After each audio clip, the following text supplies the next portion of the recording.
Hello, this is Iron Spiderfist, and in my survival let's play, I just recently came across a few issues concerning minecarts.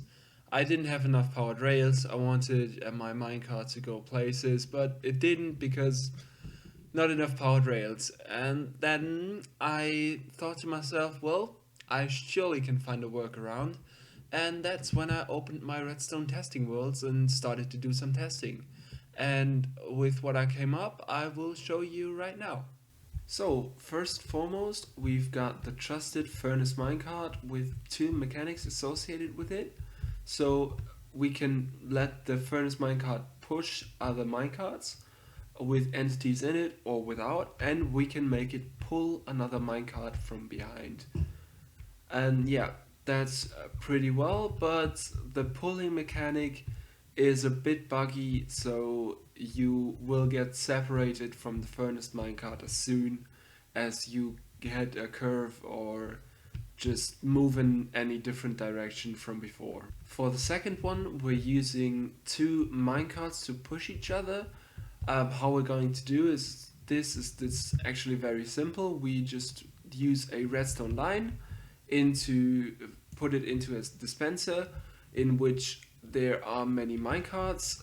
They get dispensed outwards onto two powered rails, and we have a non-transparent block right here so that the minecart starts rolling up to the other one. They get linked, and you can just sit in this minecart and will shoot off into the distance with the two minecarts propelling each other forward. For the next one, as a control group, we have a Minecraft villager sitting inside a minecart with 5 powered rails, and we'll see how far it goes without any extra powering. For the next one, we have a minecart launcher which uses slime blocks to propel this minecart forward. And yeah, this rail underneath will get broken, and we've got the hoppers to pick it up. The furnaces are so that nothing sticks to this slime block, and it's basically just a redstone line running inside into a block, powering a slime block piston, propelling the villager forward. So, for a speed test, I have put a villager inside of this minecart so that the minecart itself goes further and faster, and it's the same as if a player is inside.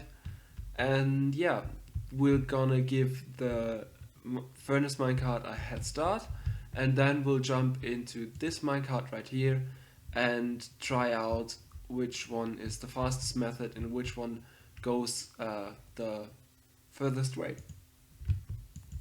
So the minecart is off, and we'll start the other minecarts. Yep, you can see the villager in the furnace minecart is propelled really fast. The furnace minecart itself isn't that fast, but then if we look at the other ones, this one was the one with the powered rails. It's already slowing down, and the other one with the slime launch is also slowing down. You can see the stations. This is the station.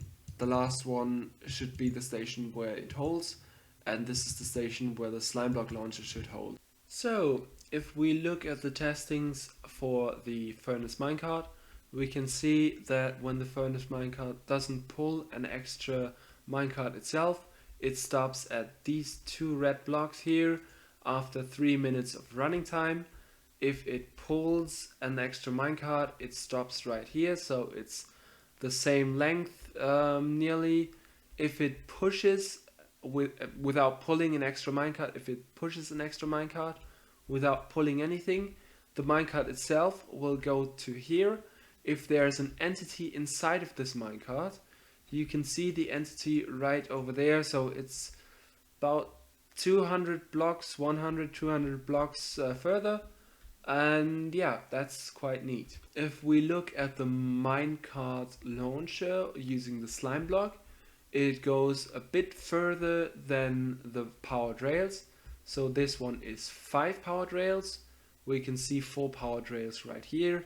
The distance for 3 powered rails is a bit less. Then we have 2 powered rails and 1 powered rail right here.